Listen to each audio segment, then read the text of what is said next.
আপোনালোকক মোদী ডাঙৰীয়াই চাউল বিনামূলীয়াকৈ দি আছে। নমস্কাৰ অসম বাইৰে স্বাগতম জনাইছো আমাৰ নিউজ এডিক্টৰ চেনেলৰ অন্য এটা নতুন ভিডিঅ'লৈ। এই মুহূৰ্তত লৈ আহিছো এক গুৰুত্বপূৰ্ণ খবৰ। নিতৌ এনেকুৱা গুৰুত্বপূৰ্ণ খবৰসমূহ পাই থাকিবলৈ হ'লে আমাৰ চেনেলটো ছাবস্ক্ৰাইব কৰি কাষত থকা বেল আইকনটো অন কৰি দিব। এই মুহূৰ্তত লৈ আহিছো এক big breaking news. Ration card থকা সকলৰ বাবে ভাল খবৰ। এই গহনা ৰাজ্যৰ মুখ্যমন্ত্ৰী ডক্টৰ হিমন্ত বিশ্ব শৰ্মাৰ। লাখ লাখ ৰেচন কাৰ্ড হিতাধিকাৰীলৈ বৃহৎ খবৰ। অৰুণোদয়ৰ সভাতে মুখ্যমন্ত্ৰীৰ ডাঙৰ ঘোষণা। চেনি, দাইল, মিঠাতেল, নিমখ হ'ব বিনামূলীয়া। প্ৰতিটো ৰেচন কাৰ্ডৰ পৰিয়ালক আধা কেজিকৈ চাহপাত প্ৰদান কৰা হ'ব। চৰকাৰ আহিলে আগন্তুক দিনত ইয়াৰ বিষয়ে চিন্তা চৰ্চা কৰা হ'ব। আমি পুনৰবাৰ জনাই আছো, লাখ লাখ ৰেচন কাৰ্ডৰ হিতাধিকাৰীলৈ বৃহৎ খবৰ। অৰুণোদয়ৰ সভাতে মুখ্যমন্ত্ৰী ডক্টৰ হিমন্ত বিশ্ব শৰ্মাৰ ডাঙৰ ঘোষণা। চেনি, দাইল, মিঠাতেল, নিমখ হ'ব বিনামূলীয়া। প্ৰতিটো ৰেচন কাৰ্ডৰ পৰিয়ালক আধা কেজিকৈ চাহপাত প্ৰদান কৰা হ'ব। অন্ন মানে আমি কি বুজো? সাধাৰণ অৰ্থত দালি, চেনি, নিমখ, তেল, চাউল।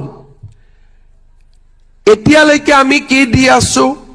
আপোনালোকক মোদী ডাঙৰীয়াই চাউল বিনামূলীয়াকৈ দি আছে আৰু আমি আপোনালোকক 100 টকাত 1 কেজি দালি, 1 কেজি চেনি আৰু 1 কেজি নিমখ দি আছো।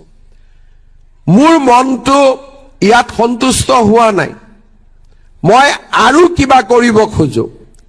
সেইকাৰণে ভগৱানে আৰু বিশেষকৈ আপোনালোকে যদি মোক আশীৰ্বাদ কৰে, অহাবাৰ মোৰ মনত চেষ্টা হ'ব যে আপোনালোকৰ পৰা এটকাও নোলোৱাকৈ চেনি, দালি, নিমখ আৰু মিঠাতেল আপোনালোকৰ হাতত তুলি দিয়া।